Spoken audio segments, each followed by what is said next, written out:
that came out in the New York Post, September 10th, 2018. Nike call center inundated with Kaepernick haters. Wow, these people are not very good at taking L's, are they? Although they've been taking a bunch of L's lately. I mean, a bunch of them. And their L's are like public all over the world. But let's take a look at this article. So this is a man that works at the call center, and he's giving his account of all of these crybabies that called in when the Kaepernick commercial went on the air about 2 days ago. As you'll see below, so these are people that called and had a meltdown on the phone. So they're interviewing this call center rep. So what has this week been like for you? Their answer, bittersweet. A lot of us have more respect for our company than we have in the past. We feel a big swell of pride that we stood up for something meaningful, but we've been getting harassed like crazy. So these crybabies that couldn't convince everybody that it was about the flag and the anthem and disrespect and all that nonsense they've been talking, they can't get nobody on their side. So now they're screaming at call center reps after the commercial played. I mean, seriously, who does this? I'm serious, y'all. Woo, it sucks to be you. Okay, so let's get into this. Normally it's like, whatever, I'm getting paid for it. But this week hit home. With any job, you're going to have to deal with some abuse. Sometimes you can just go with it and apologize. But with this, there was no reasoning with it. Yeah, look who was on the other end of the phone. That's why you couldn't reason with it. It felt like it was a proverbial Klan's mask, looking at someone and not knowing their identity, wanting to take off the mask, but you're getting your ass whooped, so you can't. Who has been the worst caller? An older Black lady who reminds me of my mom because of how outspoken, witty, and intelligent she is, was told by a caller that it doesn't matter if a few cops kill some niggers. I mean, this ain't funny, y'all, but they called a call center to say this shit. That's what I'm laughing at.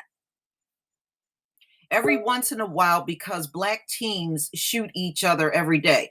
Okay, that's still not an excuse for you to kill them. And no, see, crime is down by 47% in the urban areas. Crime is rising in the rural area. So since they're killing each other in the rural area, why don't you go over there and shoot them? They're killing each other every day in the rural area.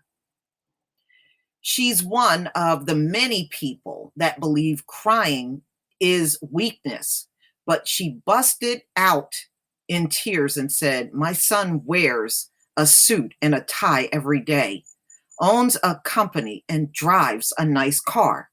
And still every Friday, he's laying on the ground with a gun against his head, being humiliated for being Black. They don't care he's a CEO. They don't care he graduated from a good university. They see a thug, they see a menace. That's because they choose to see us that way. You know, this is what they choose to do. See, this is why I don't take nothing they say seriously. What about calls you personally fielded? Yeah. Any stick out as particular intense? I had a white police officer call. He said, I think he's un-American, rude, disrespectful, and I don't understand why Nike would pick someone who hates America. See, let me just tell y'all, this is why you're not going to get anybody on your side. As long as y'all keep talking all this un-American hate America, nobody's going to listen to you. You came with the wrong argument, and nobody's going to listen to you. And every time y'all come out whining, the sales go up and up and up and up. Kaepernick just sold out his jerseys in just hours after it went up for pre-sale. Does that sound like people are listening to your rude, un-American, and disrespectful and hate America? Does it sound like somebody's listening to you? You know, that's your problem. You don't pay attention to the people around you. You just go with your argument, and it's like you have tunnel vision, and you don't realize what you're saying is not working. It's not working. It's not working.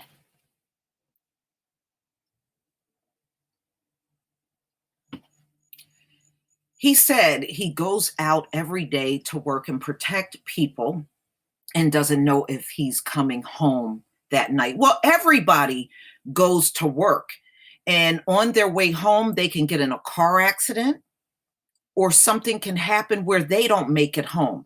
Okay, I don't think that's an argument that's exclusively for cops. I'm sorry, but I don't. I've heard that before, and it's a bullshit argument. Anybody can get in their car and go out and not come home. In fact, it happened to one of my son's friends. He had a friend, his mother was driving home after work in rush hour traffic, and one of those big 18-wheelers hit her and she died. She didn't make it home. She wasn't a cop. So that can happen to anybody. The officer said Nike is disrespecting the troops. No, they're not. No, they're not. No, they're not. Like I said, y'all are not convincing anybody with that argument, but you can keep going with it, but just know no one's listening to you. And the cops. Now, what does kneeling got to do with cops and the troops?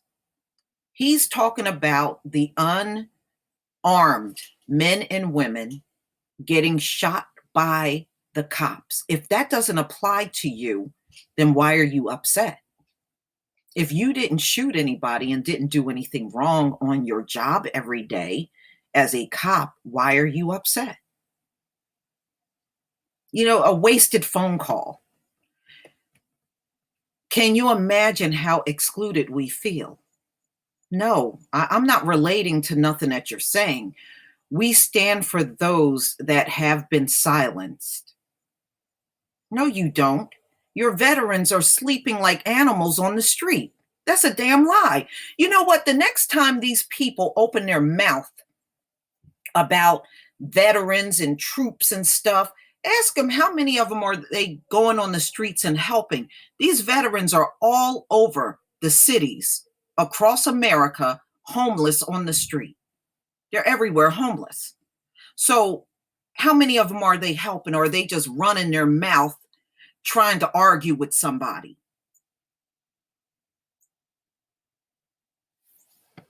Oh my goodness. And so he asked me to see things from his point of view. We're normally supposed to say at Nike, we're deeply sorry that you feel this way. May we take down feedback. But I told him our places in society limit our ability to see things from each other's points of view. Because of that, I've seen. I am a Black teenager who has been wronged by the police. There you go. My mother was raped by a policeman in the 1970s at 17 years old. My father, a Black business owner, was forced out of his car and asked to recite the serial numbers on all of his tools because he had a felony.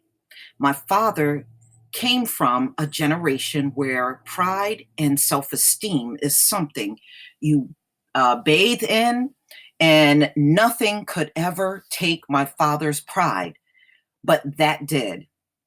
And they still didn't understand. You know what? Don't explain anything to these people. Seriously, don't waste your time explaining anything. It's a serious.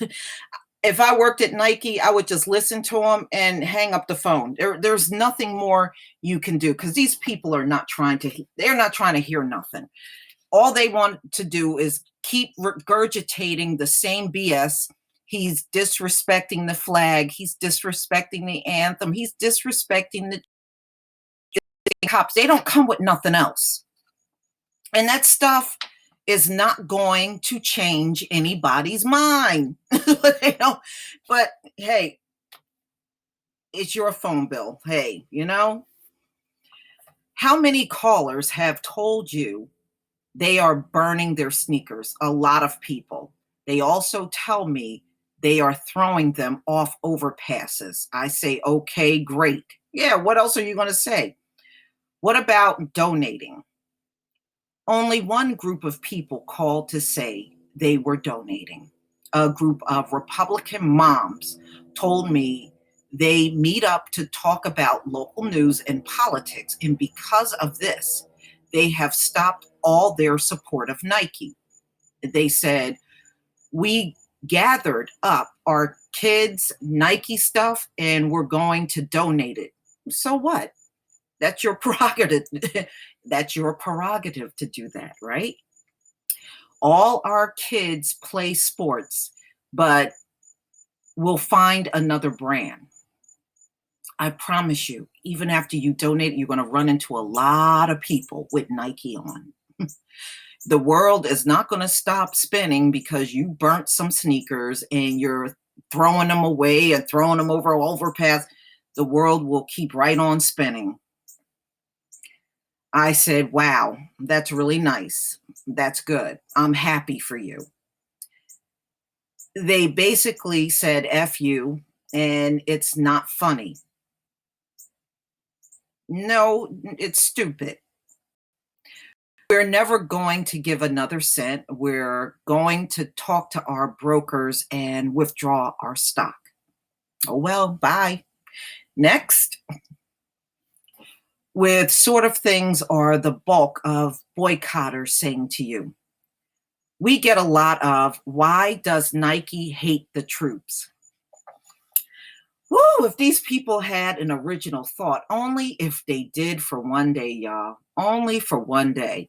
I mean, we offer military discounts and we make combat boots because the military issued one suck. Also, a lot of names we've been called. Caperns, Capper niggers. Okay, I get it. Capper niggers. Colin Cotton Pick, Capper scum. This is why nobody's going to follow any of you in your protest. Your protests don't work anyway. You just keep protesting until you can't protest no more. Your protests don't work. Has anyone talked back to a customer, been reprimanded? A white coworker of mine hung up on a caller who dropped the N-bomb on him. The call started out with the guy saying, how could you guys pick someone like this? A deviant, a traitor to represent your brand. I don't understand that. When my coworker said people have the right to protest, the guy went on a long rant, and that's when he dropped the N-bomb. Because that's all they know how to say. Like I said, no original thought. Normally, when that happens, we're allowed to say, hey, Let's keep the call professional. I wouldn't say that. Well, whatever. Or it's going to lead to a conclusion. Um, but he didn't do that. He decided to press end. All our calls are recorded for quality assurance and graded. His call was drawn. They went over his call and then said, "Hey, we understand why you hung up. We totally get it. But just as a reminder, don't do that again. Give them a warning first, then give them the thank you for calling Nike.com spiel, and then conclude the call." And he said, "Whatever, dude. You take 87 calls and day and tell me you wouldn't do the same thing." Okay. I wouldn't sit there and listen to him doing that either. You'd have to just write me up. How have your bosses been handling the situation? They noticed things were getting out of hand, people were getting angry, so they bought they bought us some food just as a reward for doing a good job. They thanked us for being able to take this in stride. You guys are the best, so we're like cool bagels and coffee. They bought Papa John's. I wouldn't eat it. Papa John's. And he said, "Yeah, I thought it was hilarious. I've been joking about it, but no one is getting it." My coworker was like, "Did these MFers really buy us Papa John?"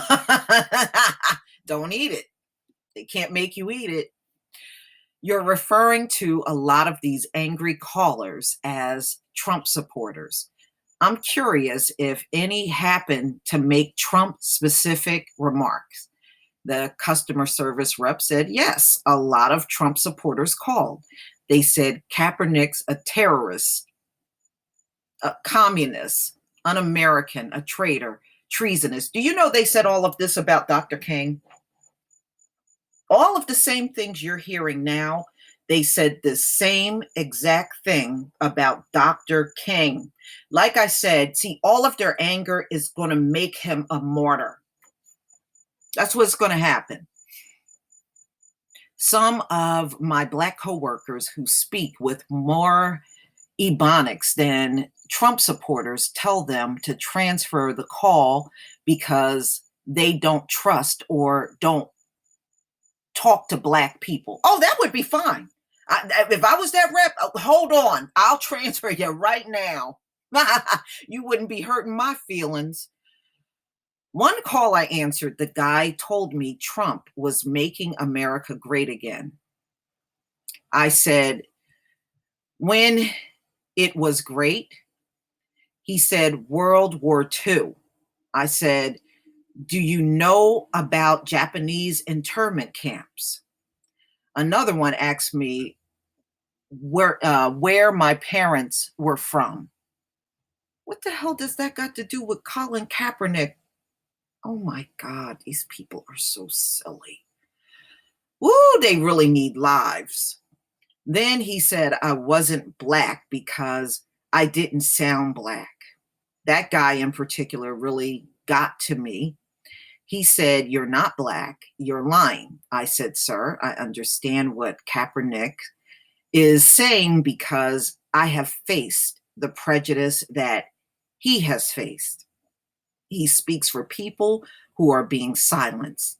It's not about disrespecting the military or police. It's just about acknowledging that there is an issue and wanting to band together to fix it. And he said, that's not true. You don't know what you're talking about. That's why I'm saying, don't waste your time trying to, the time of dialogue is over. It seriously is. There is nothing more. He said, radical prejudice doesn't exist. You've never faced it. you're a white guy like me. Now the guy's black and he's telling him you're a white guy. The guy is black and he is sitting on the phone and can't even see this guy. And he's telling him you're white like me. Oh, these people are silly. They are silly. Did you receive any pro Kaepernick callers? Yes, a lot, particularly white women. Oh, see, they secretly like park me. One said, "Well, let me tell you something, son. On all my years on this earth, I've never seen something more proud to be taking up space on this earth. I don't know how much I don't know much about the Nike, but I'm going to begin by buying products." Then she hung up. Wow. So, y'all, they called Nike call center and cried like a bunch of babies on the phone as if the call center can do something about this. Nike is making a lot of money. Kaepernick got a multi-million-dollar contract. He just put his first jersey out since the commercial. It sold out in pre-sales within hours. I don't think your phone calls are going to be too convincing. But I guess if you have the time to waste, have at it. Please leave your comment and subscribe. Don't forget to hit on the notification bell, and I will see you on the next video. Peace, family.